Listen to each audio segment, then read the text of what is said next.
un cleaning de la data, te sugiere cuáles son los campos que deben llevar, cuáles campos debes proteger, cuáles campos son servicios.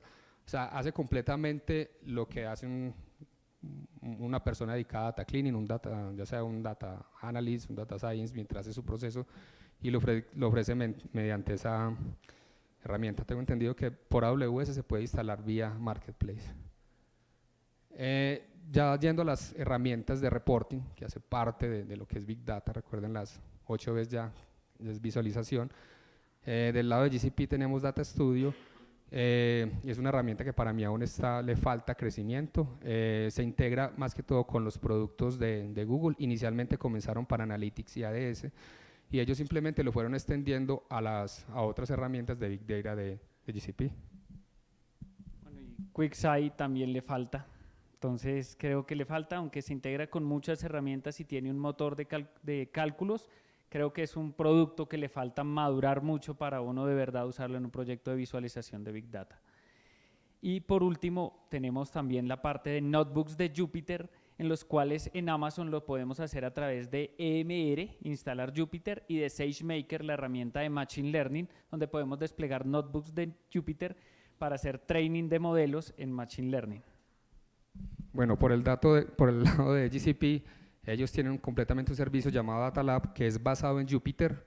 Es un servicio libre, gratis, se puede utilizar, simplemente se da el costo de lo que se pueda operar dentro de BigQuery, dentro de Machine Learning, dentro de cualquiera de sus productos. Ahí está el costo, ¿cierto? Es un servicio orientado más a los Data Analysts y los Data Science para evitar usar pues herramientas y que se puedan integrar fácil con todos sus productos.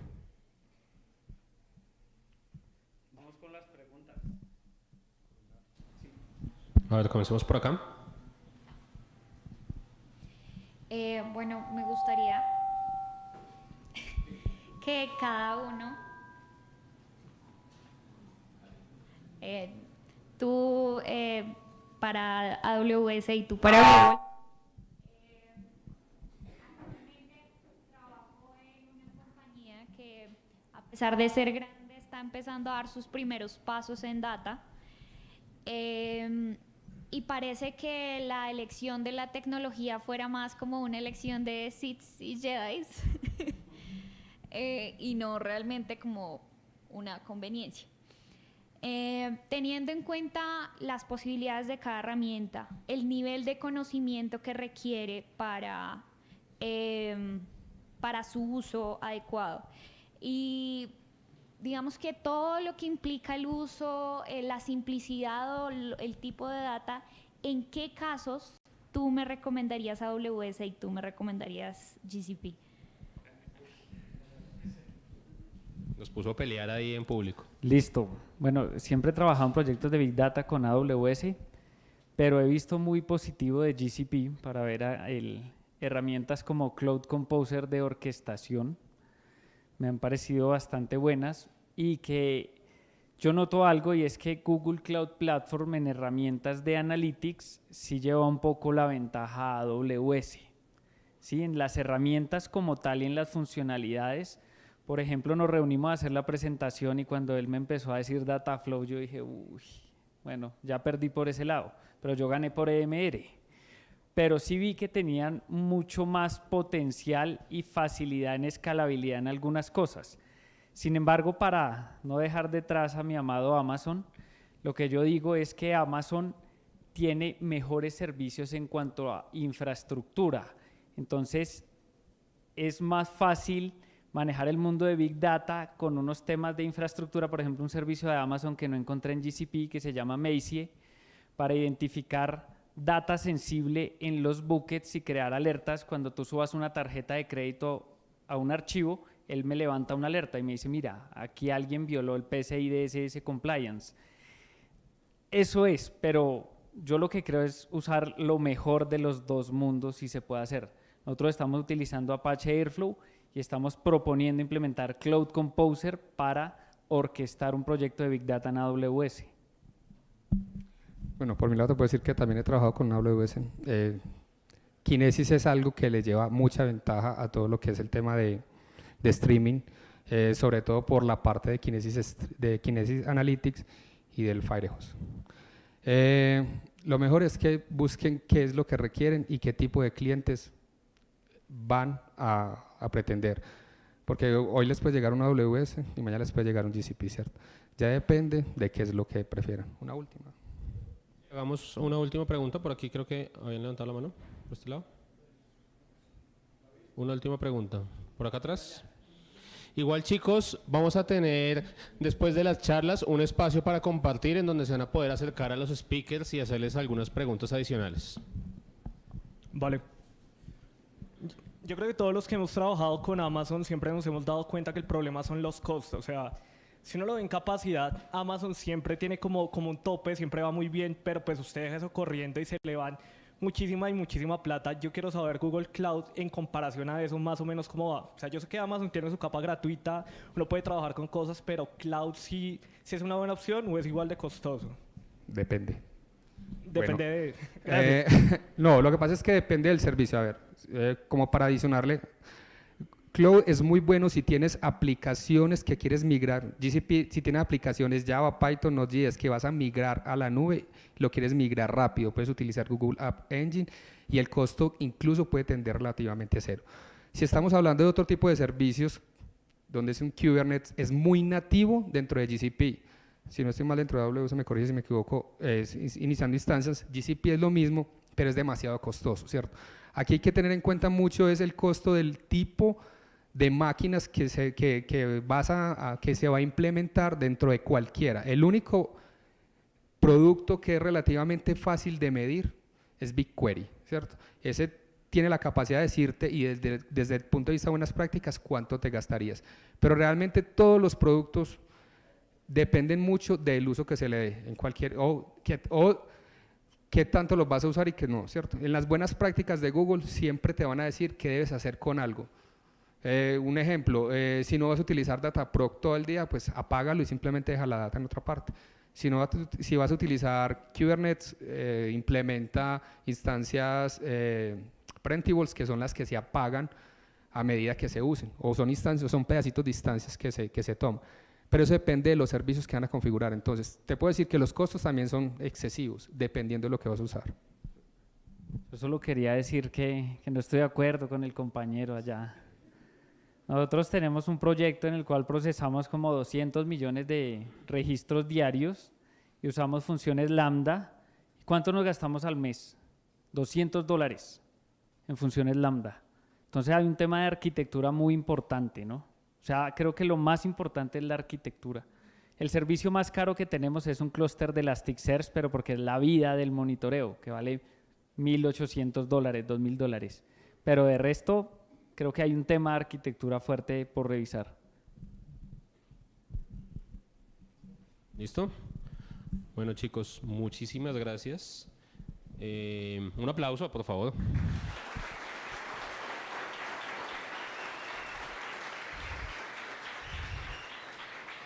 Aparte que le iba cambiando el nombre a Juan Camilo, lo dije bien. Ah, bueno, sí era Juan Camilo. Bueno, chicos, entonces, ¿AWS o GCP? Bueno, levanten la mano AWS. A ver, ¿quiénes se van por el lado de los AWS? ¿Jedis o Sith? No sé. Si quieres, Johnny, puedes venir. GCP, levanten la mano. ¿Y el resto? ¿Azure?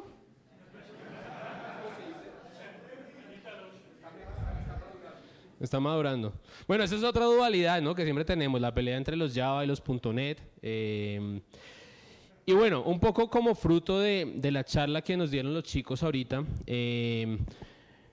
al final vimos un poco las debilidades que ambas plataformas tienen en visualización de datos, ¿no? Si bien ambas ofrecen opciones de reporting, quizás se siente que quedan un poco cortas y a veces tenemos que recurrir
hace muchos años más.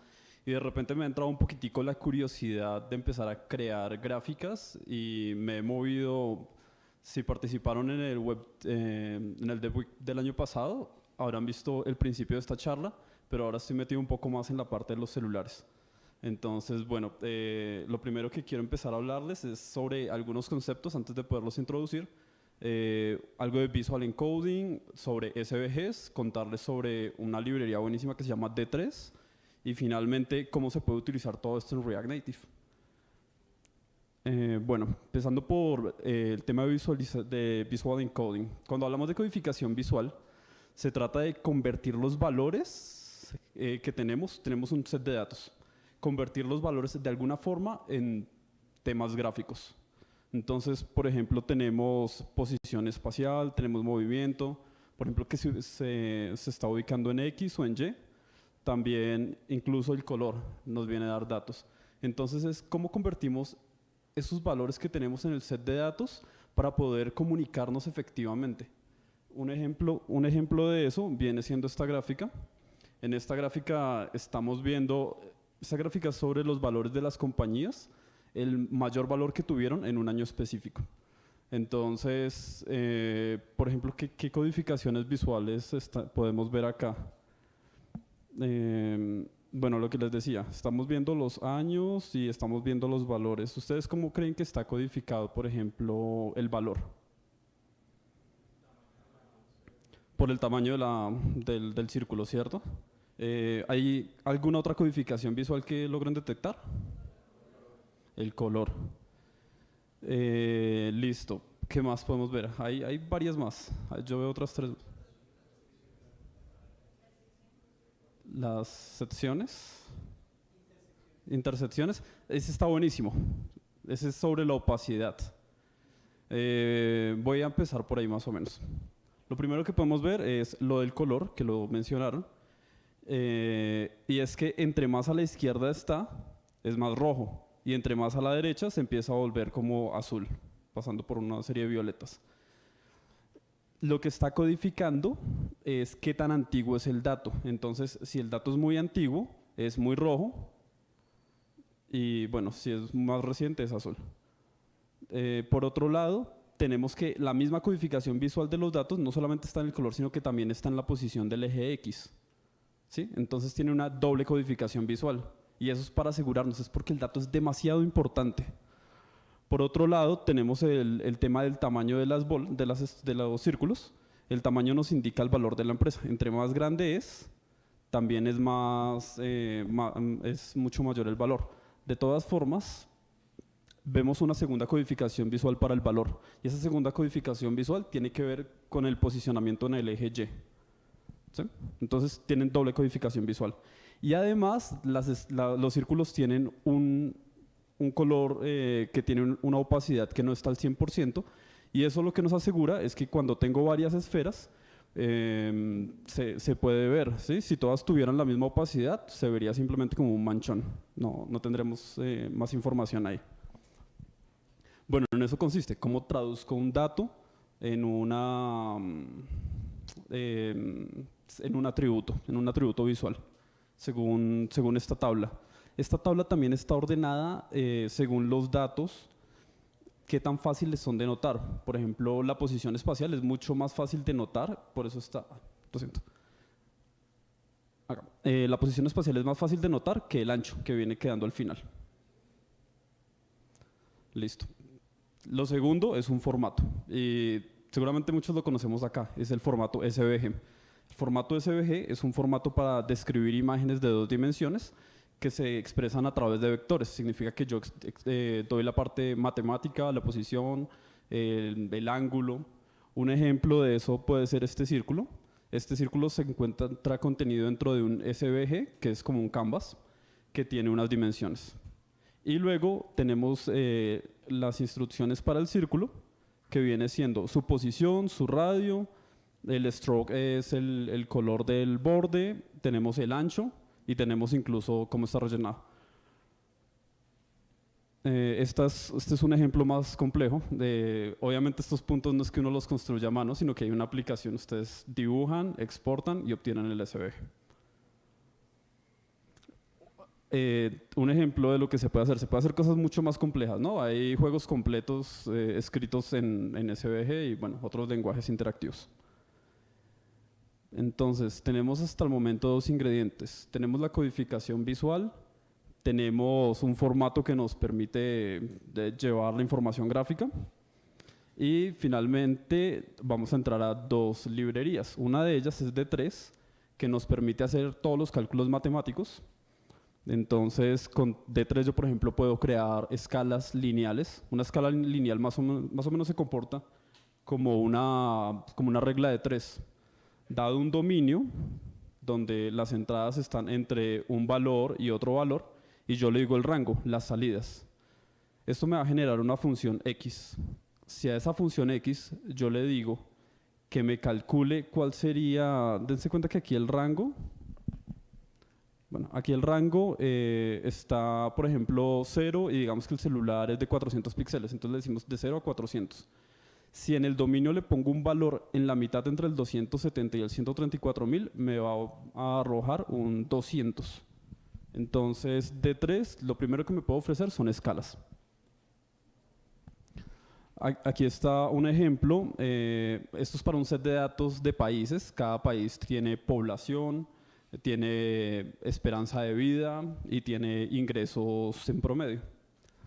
Entonces, vamos a utilizar tres escalas para el ejemplo que les voy a mostrar. Una escala en X, en Y y una de radio, porque vamos a tener círculos. D3 también me provee herramientas de colores para hacerlo más brillante, más oscuro, etc. Y bueno, finalmente, React. ¿Por qué empecé a entrar a este mundo como de por qué solucionarlo con React y no con D3? Porque es que D3 me provee un set de herramientas para poder dibujar en la pantalla. ¿Sí? Yo le puedo decir, seleccióneme todos los círculos y métalos dentro de este div. Pero cuando voy a conectar eso con React, React no tiene un DOM. Y como no tiene un DOM, hay que hacerlo a mano. Pero no hay problema, porque es que todas las cosas que permitía hacer D3 es precisamente lo que hace React por naturaleza. Bueno, aquí React permite hacer muchas cosas, pero para lo que nos interesa, lo que nos permite es construir XML, por ejemplo HTML o por ejemplo los views que tenemos que se manejan para React Native. React nos permite construir XML transformando propiedades. Entonces, para este ejemplo, yo estoy creando un componente que se llama país, country, pero ese país no es que exista en HTML. ¿No? Lo estoy creando desde cero, lo voy a definir. Lo que hago es darle propiedades, por ejemplo, estas propiedades, label, population, life expectancy e income, y el componente sabe cómo transformarlo en XML. XML, por ejemplo, en este caso puede ser SVG.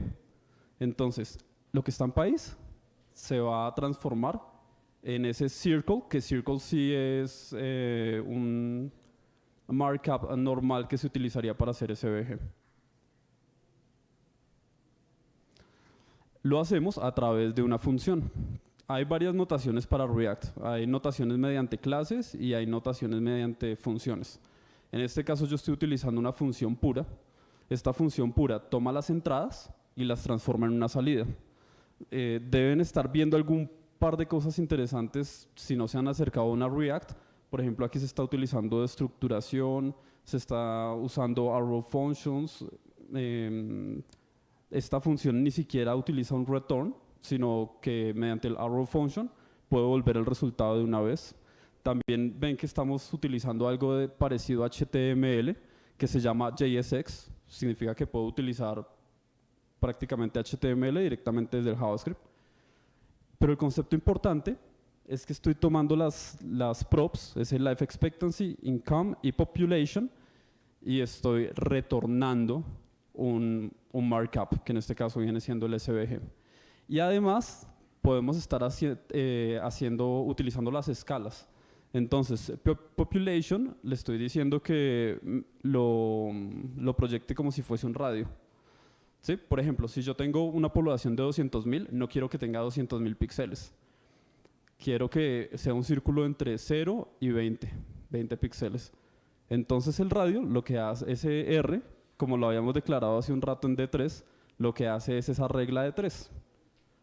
Bueno, a ver, ese X, como es el posicionamiento en X, vamos a hacer que el income esté en el eje X y en el eje Y, la esperanza de vida.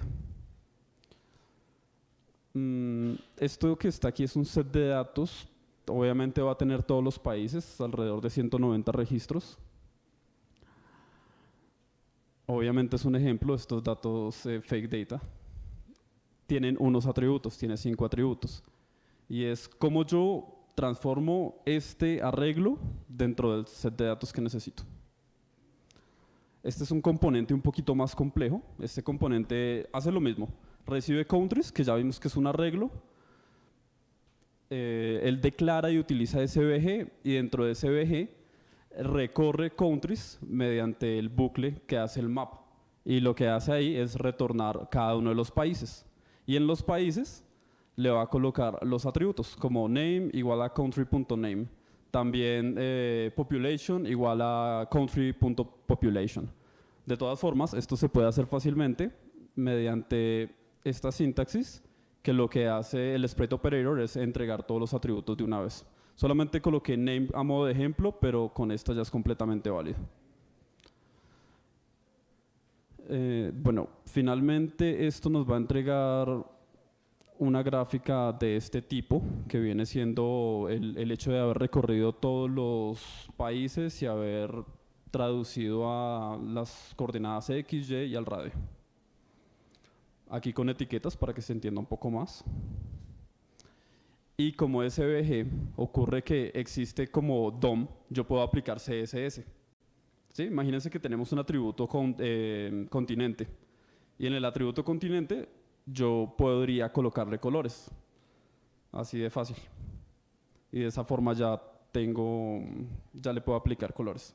De todas formas, estos dos países que se ven muy grandes, los dos azules, son India y son China, porque tienen una población muy grande. Tiene sentido. Se ve un poco exagerado frente a los otros países. Y eso es porque estamos tomando el radio. Estamos haciendo la regla de 3 con el radio. Pero si en vez de hacerla con el radio, lo hiciéramos con el área y calculáramos que el radio es la raíz cuadrada del área, D3 tiene esa herramienta. Simplemente, en vez de utilizar una escala lineal, utilizo una escala de raíz cuadrada y ya no se ve tan exagerado. ¿Sí? Ya está mucho mejor proporcionado. Aquí ampliado.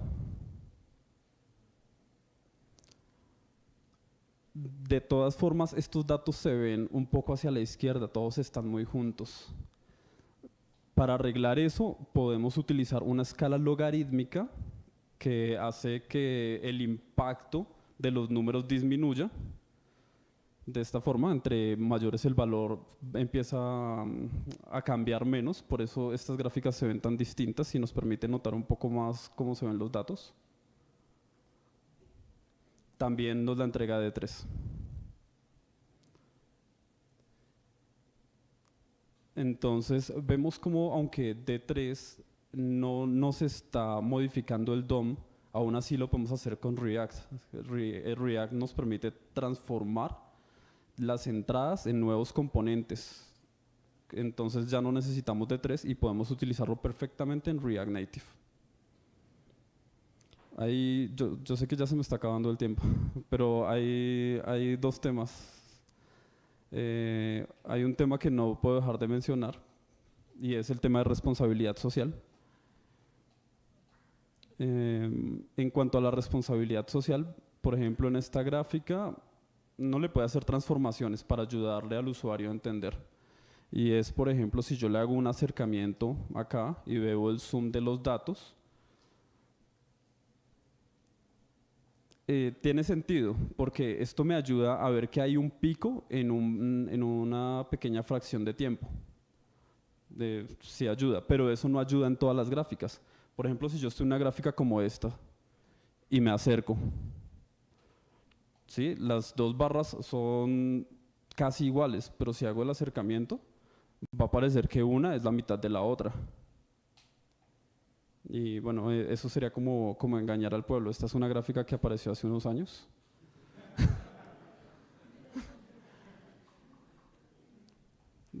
Se explica sola.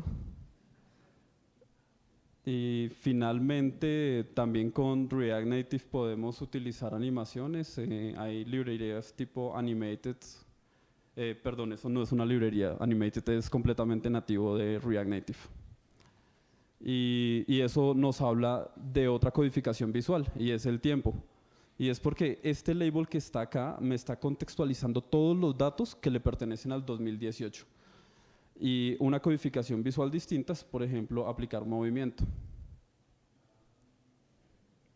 Bueno, esa es la charla. No sé si tienen preguntas.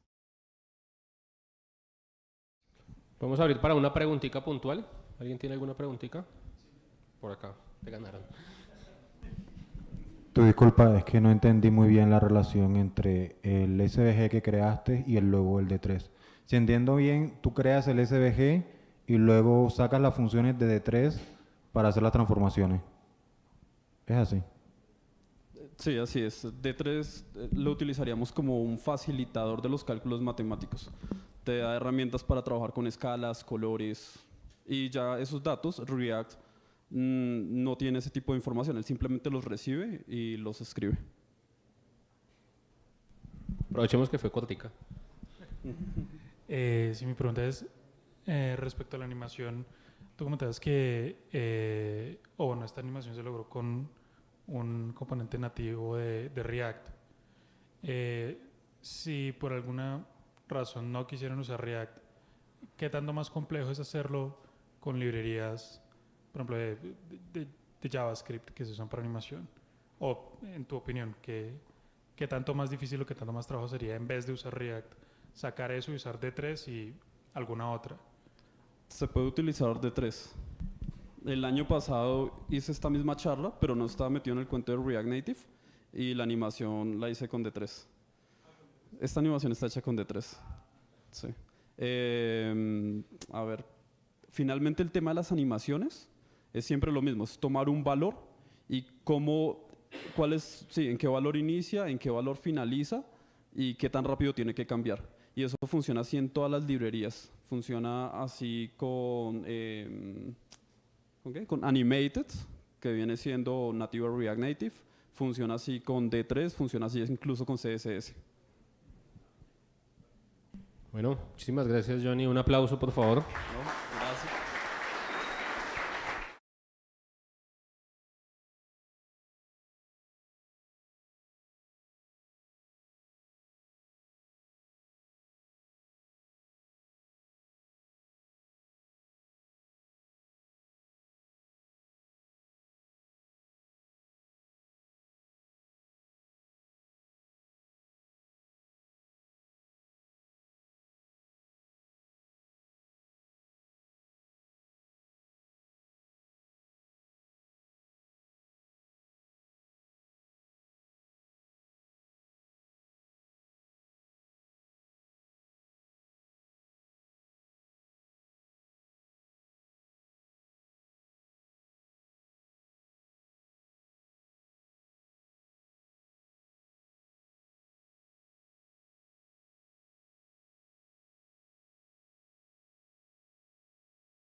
Bueno, buenas noches. Nuestra charla va a ser...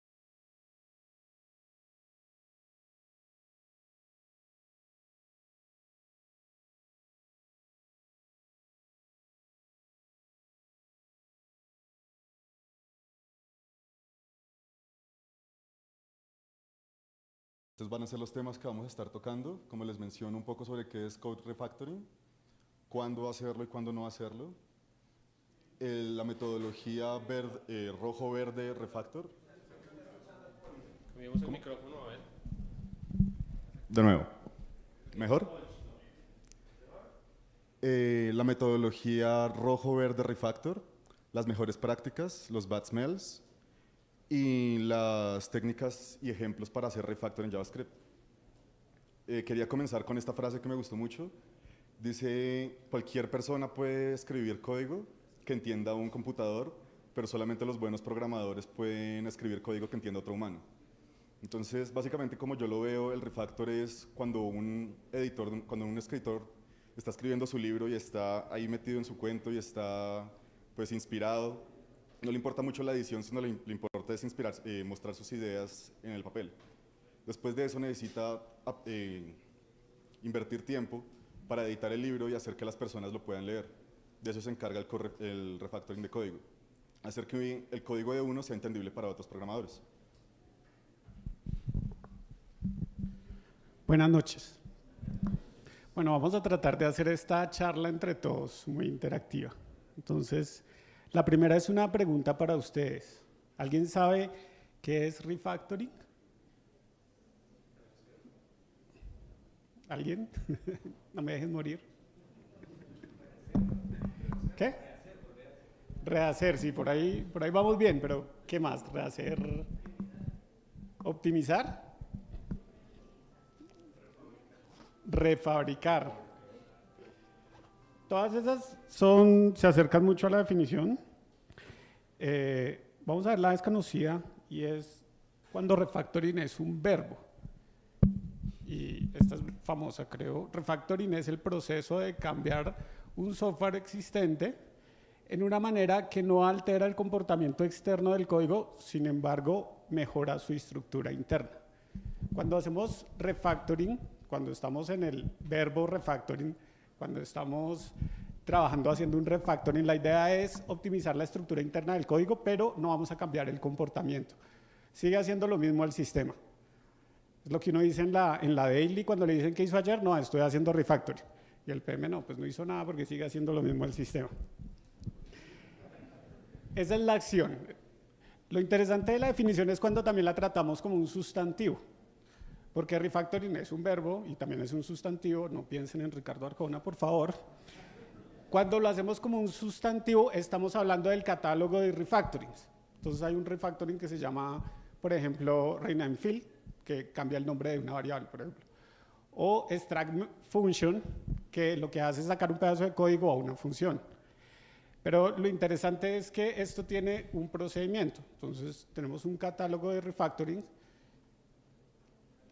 o nosotros podemos tener nuestros propios refactorings, pero la idea es que sean estructurados. O sea, cuando uno piensa en refactoring, está pensando en un trabajo estructurado y no que, se me ocurrió que era más bonito hacerlo por este lado, o lo que sea. Otra cosa importante del refactoring es que si uno está haciendo refactoring o si uno dice que está haciendo refactoring, tiene que ser muy rápido, tiene que ser muy ágil. Uno puede hacer refactorings pequeños y en todo momento el código tiene que estar en un estado estable. Si alguien les dice, no, es que no puedo usar la aplicación porque llevo 2 semanas haciendo refactoring, esa persona no estaba haciendo refactoring, estaba haciendo cualquier otra cosa o cambiando el código. ¿Cuál creen que es ustedes el primer paso o lo que necesitamos antes de empezar con el refactoring? ¿Cuál?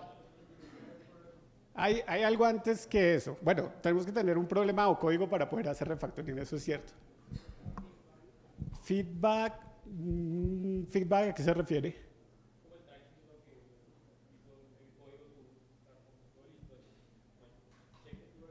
Ok. ¿Alguien más? Sí. Sí, muy cerca. Lo primero que necesitamos antes de hacer refactoring es tener pruebas unitarias.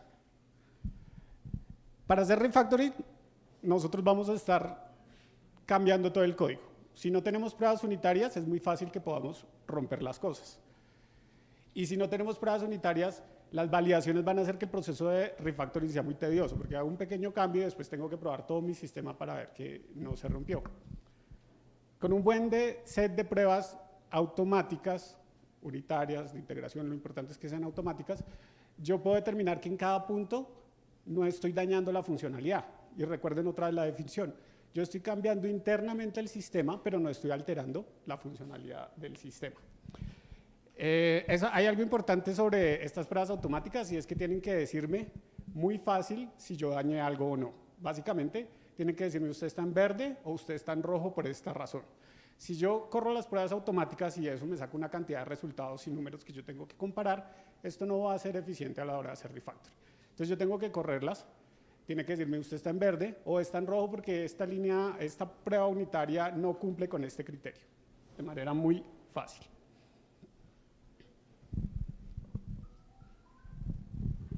Bueno, se estarán preguntando también por qué necesito hacer code refactoring.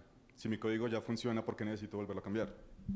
Lo principal, lo más importante para hacer code refactoring es que evita que el código se vuelva obsoleto. Cuando uno está solucionando un problema de desarrollo, se enfoca en que funcione en este momento y ya.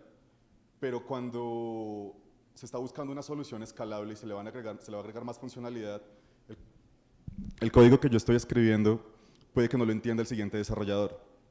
Entonces es necesario escribir un código que sea mantenible y escalable, y para eso es el code refactoring. Otras de las ventajas son mejora el diseño del software, hace que el software sea más fácil de entender, ayuda a encontrar y arreglar bugs. Esto es importante aclararlo, el code refactoring no está hecho para arreglar bugs, pero lo agrego porque al momento de tener un código limpio y fácil de leer, es más fácil encontrar en dónde el código está fallando que cuando el código está desorganizado. Lo hace fácil que se agrega una nueva funcionalidad, y otro que también veo muy importante, los ayuda en realidad a programar más rápido. Entonces se estarán preguntando, ¿cómo puede ayudarme a programar más rápido si estoy gastando tiempo en hacer refactor? Y sí, es una muy buena pregunta.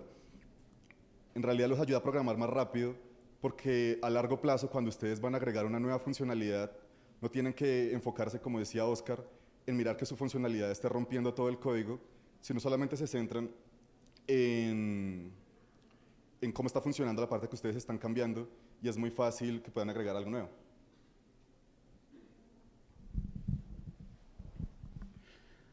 Bueno, viene otra pregunta para ustedes. ¿Cuándo creen que debemos hacer refactoring?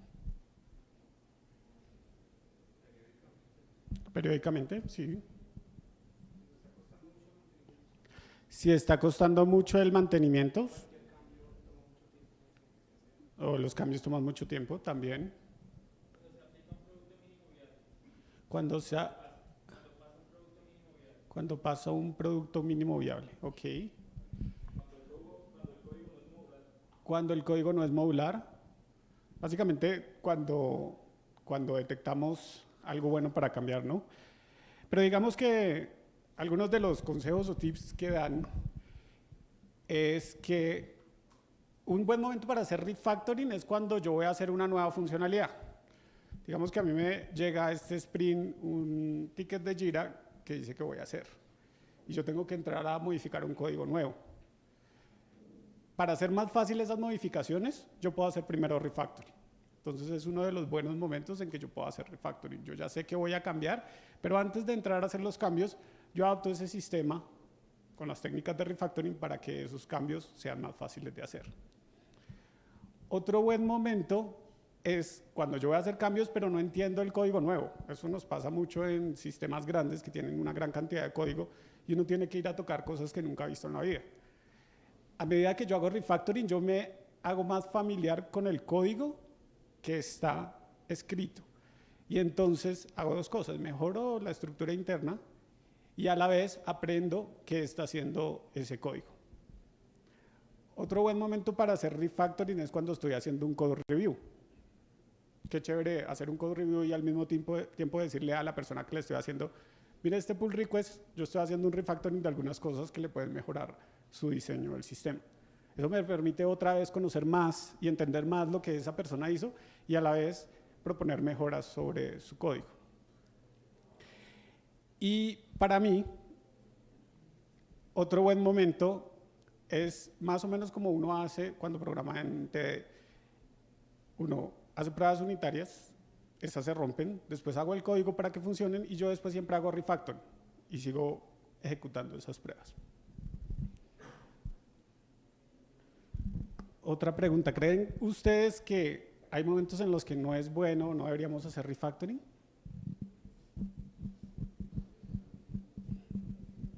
¿Siempre? Bueno, básicamente no deberíamos hacer refactoring si es muy costoso hacer refactoring.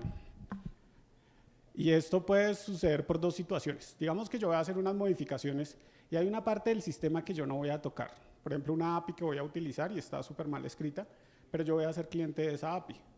No tiene sentido hacer refactoring si nadie va a modificar ese código. Si es una API que está funcionando bien, porque acuérdense que el refactoring no va a modificar el funcionamiento del código, solo la estructura interna, está ahí, funciona, ¿para qué me pongo a hacer refactoring de eso?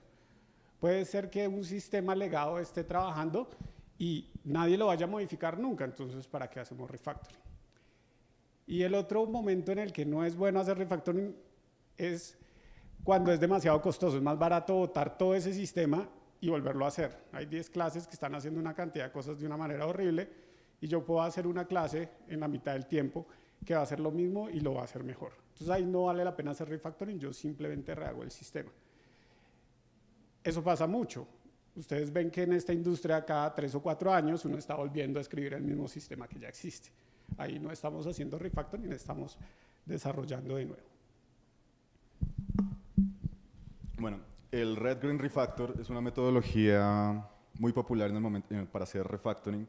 Básicamente consiste en 3 etapas.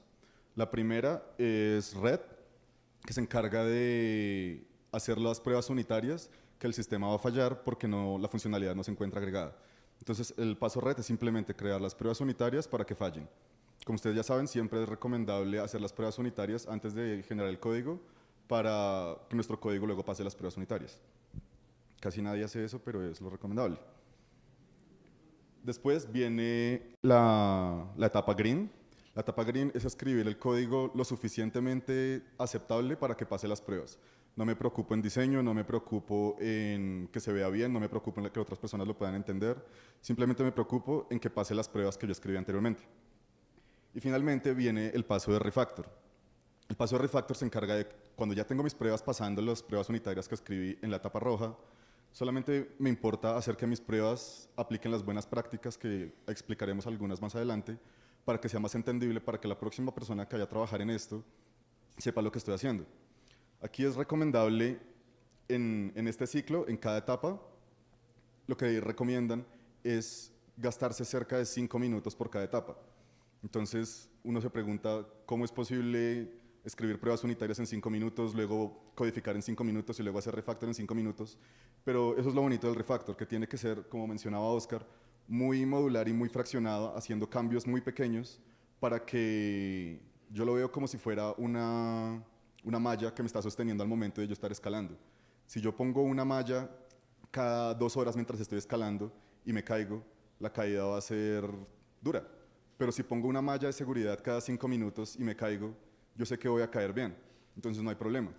Si nosotros nos acostumbramos a hacer este proceso de hacer una prueba unitaria, y la prueba unitaria puede ser simplemente revisar que una clase se haya agregado correctamente, o que se haya creado correctamente un componente, o que se esté visualizando correctamente un texto.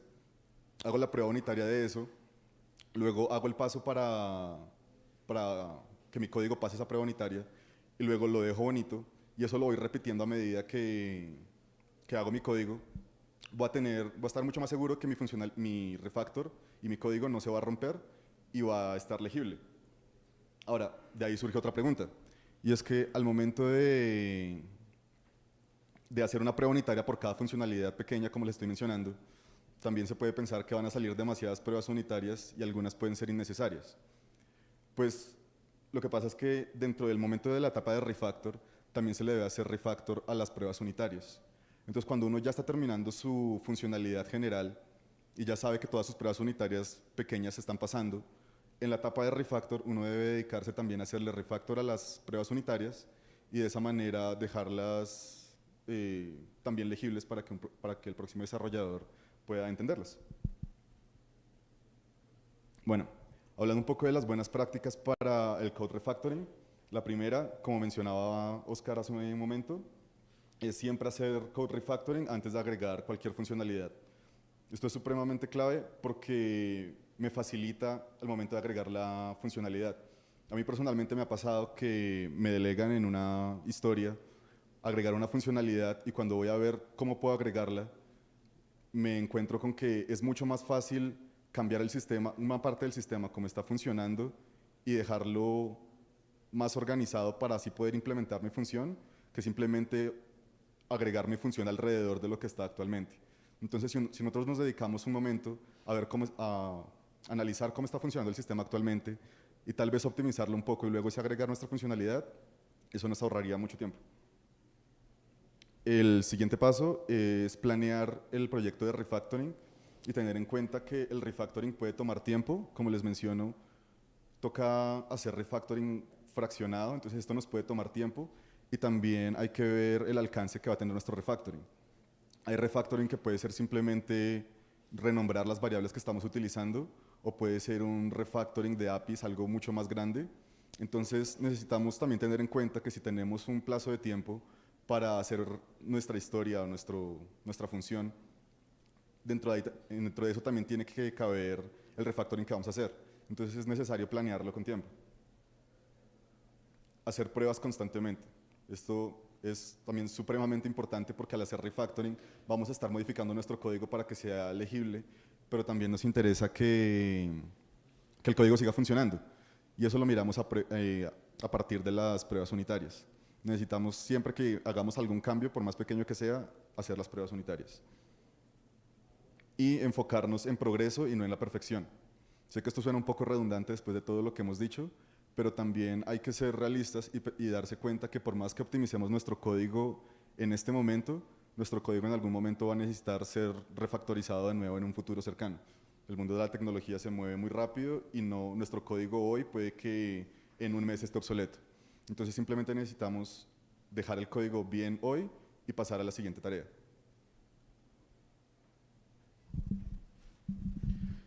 Bueno, vamos a tratar de hacer lo que dijo Cristian, que es hacer un refactoring en 5 minutos. A ver si alcanzamos. Listo. ¿Me escuchan?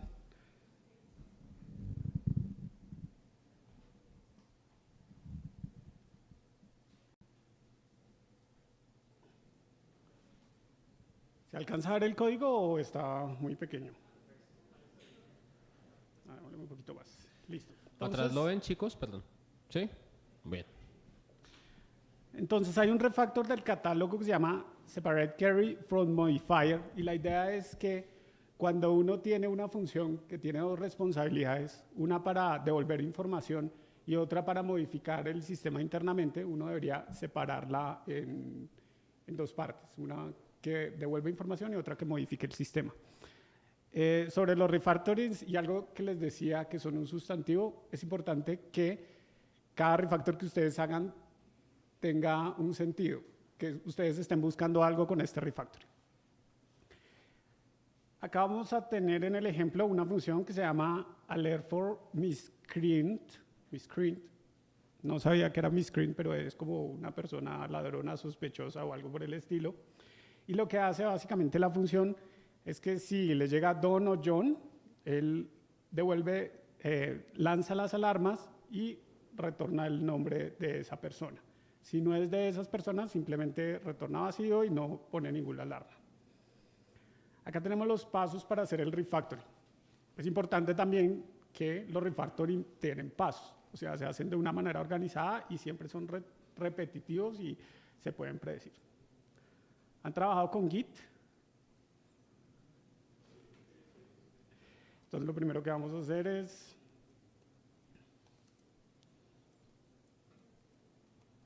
pasarnos a nuestro nuevo branch donde vamos a trabajar el refactor.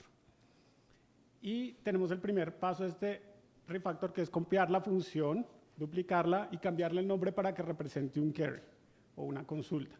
Tenemos que buscar que un nombre sea significativo y para eso pues podemos mirar el código y buscar el mejor nombre posible. Entonces el primer paso es copiar esta función acá. Vamos a reemplazar el texto y le voy a cambiar el nombre, le voy a poner find alert for miscreant. El segundo paso es remover cualquier efecto secundario de la nueva función. Entonces, los efectos secundarios son este set of alarms, que hace alguna cosa que no quiero, entonces lo voy a quitar.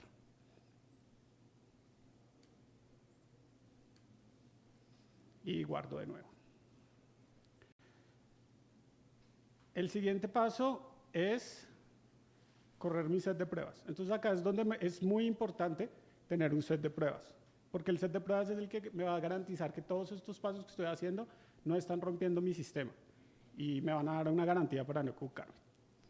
Entonces corremos el npm test, eso usa Mocha y corrió mis pruebas y pasaron exitosamente. Entonces hasta ahora vamos bien.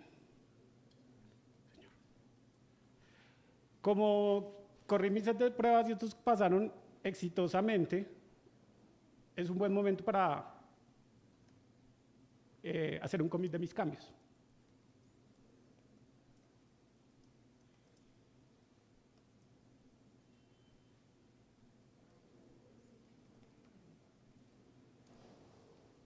Y seguimos con nuestros pasos. Hacer el commit me sirve porque si yo me equivoco más adelante, tengo un punto al que volver donde mi sistema está coherente, está conforme con lo que debía estar pasando. Y es parte de lo que les decía que no puede estar roto. En este momento, si me llega otro nuevo requerimiento y yo tengo que parar de hacer deb factor, yo sé que mi sistema está en un punto en el que puedo dejar esta tarea y seguir haciendo otras cosas. Que no está terminado, bien, pero ya tengo una parte y puedo seguir trabajando. Lo siguiente es en el método original, voy a reemplazar todos los returns que yo tenía. Entonces, este ya no necesita retornar nada, esta función. Lo único que va a hacer es los cambios internos.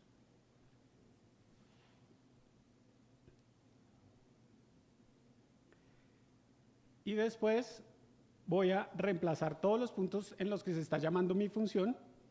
Voy a llamar primero la función antigua y después voy a llamar la que hace la consulta. Entonces, acá lo estoy llamando en 2 puntos y en los unit tests lo estoy llamando en 3 puntos. Copiamos.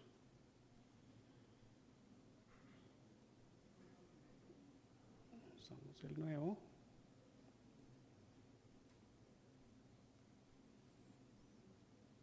Observen que si yo no estoy usando lo que retorna mi función, no tengo que reemplazarlo con la nueva, como hago acá, sino solo usar la vieja función porque el valor de retorno no lo voy a usar para nada.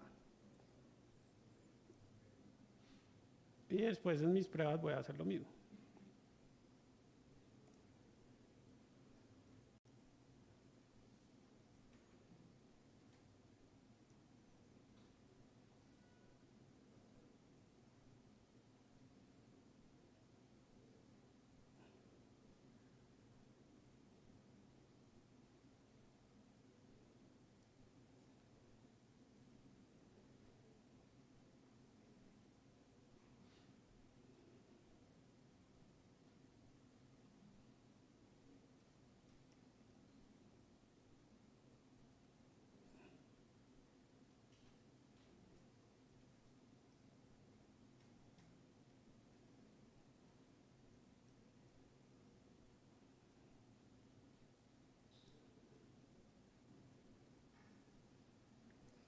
Acá guardo y corro otra vez mis tests.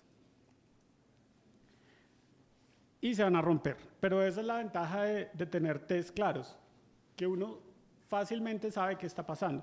Acá el problema es que, como yo creo una nueva función en mis tests, no estoy importando esa función, no la estoy trayendo. Entonces tengo que adicionarla para poder utilizarla. La vamos a poner por acá. Acá. Y la vamos a exportar también acá.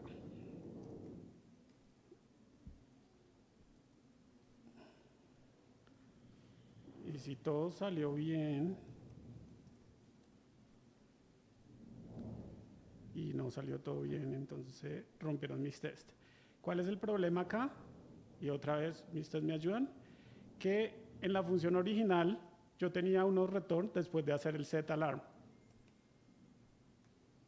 Acá no tengo un return, entonces estoy lanzando la alarma 2 veces. Listo, ahí pasaron mis tests. Entonces,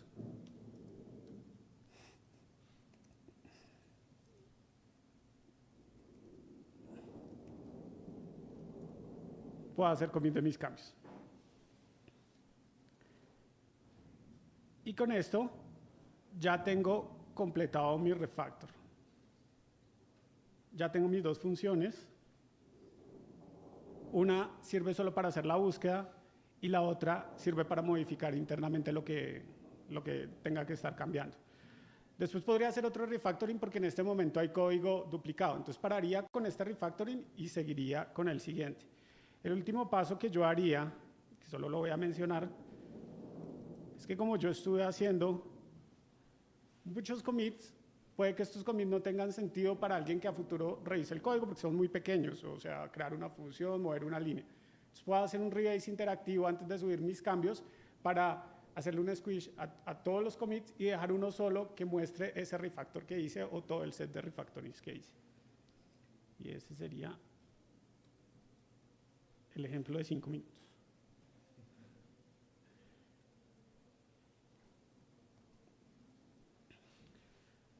Bueno, hay unos bad smells que básicamente son señales de que debemos hacer refactoring. Entonces les voy a nombrar algunos rápidamente, pero el catálogo pues está en el libro de Martin Fowler.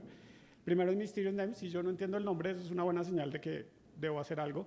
Si hay código duplicado, también es una buena señal de que puedo hacer refactoring. Si hay una función que recibe muchos parámetros, 7, 8 parámetros, es una señal de que debo hacer refactoring. Si hay datos globales, sobre todo en un lenguaje como JavaScript, hay un problema de que sea refactoring. Y la que más me gusta a mí es cuando hay un comentario, porque un comentario está diciendo en texto algo para el usuario. Yo puedo cambiarlo a código para que sea más claro y esté metido dentro del sistema. Entonces yo siempre que encuentro un comentario lo borro y hago un refactor que me hace no necesitar el comentario. Bueno, vamos a ver otros ejemplos más cortos sobre cómo hacer refactor con lógica condicional. Entonces, esto va a ser algo interactivo. Quisiera que vieran este ejemplo y me dijeran qué encuentran que está mal.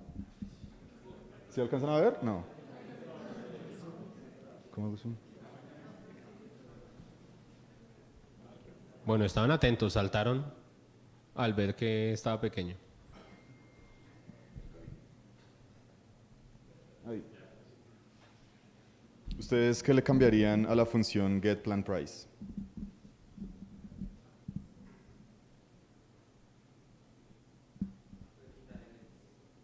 Quitar el else.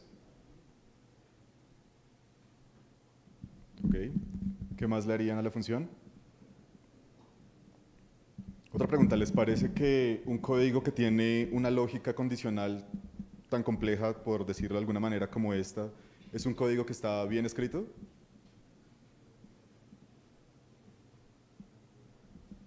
Bueno, les comento lo que yo haría.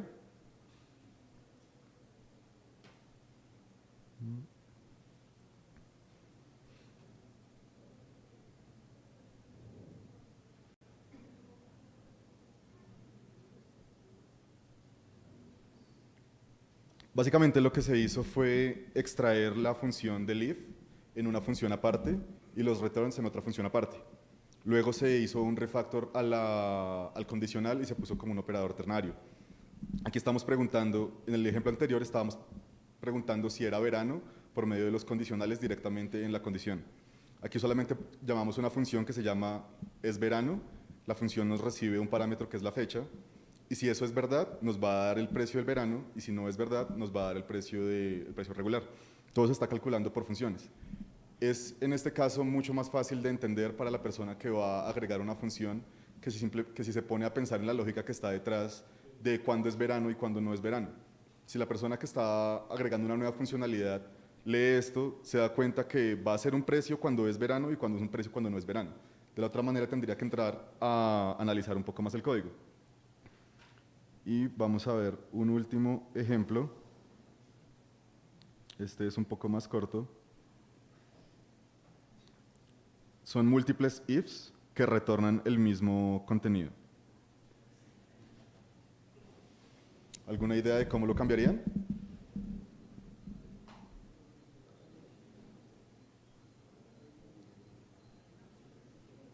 Bueno, como no tenemos mucho tiempo, les voy a soplar. Aquí lo que se hace es una función donde se extraen todos los ifs y lo que se va a retornar es el valor que se está evaluando. Como sabemos que en el ejemplo que les acabo de mostrar, todos estaban retornando true, aquí lo que nos interesa es que cuando cualquiera de estas tres condiciones se cumplan, nos retorne true. Entonces, este sería un caso mucho más limpio para el código. Bueno, en conclusión, el refactoring es como tener una casa limpia.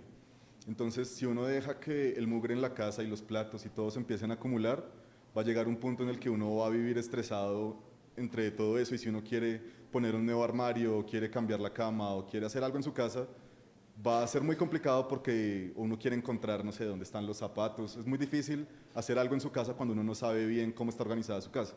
Mientras que si uno se dedica a organizar su casa, digamos, cada mes, cada 2 meses, sí, lo que cada persona considere, es más fácil saber dónde están las cosas y es mucho más fácil, pues, vivir ahí. Tenemos un pequeño espacio para preguntas. Sí, cortico. Tu disculpa, lo que pasa es que pude notar que pues, el código parecía como que estar enfocado en la seguridad.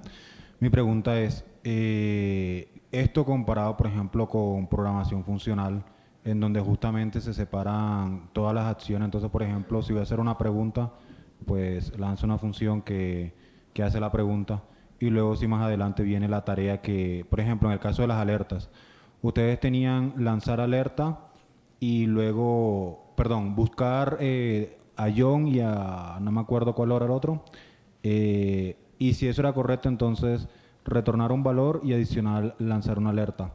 Ustedes lo separaron. La pregunta es, si nosotros cogemos y cambiamos esa lógica que ustedes pusieron y, por ejemplo, en vez de retornarlo de esa manera, lo que hacemos es que usamos programación funcional. Entonces, primero decimos, listo, búscame si hay alguna de estas personas y luego, si hay algún resultado, entonces lánzame la alerta. ¿No sería así un poco más sencillo o eso aporta...? Sí, de hecho van muy de la mano, y lo que mencionaba Oscar cuando hacía el ejemplo es que el siguiente paso, pero el tiempo no nos dio mucho, era hacer básicamente eso, era buscar si alguna de las dos personas se encuentra, o sea, el nombre que está llegando es alguna de esas dos personas, nos va a retornar el nombre de la persona y ese nombre nos va a disparar la alerta, pero no estaría separado en dos funciones. El motivo por el cual se separó en dos funciones es para que cada función tenga un fin concreto.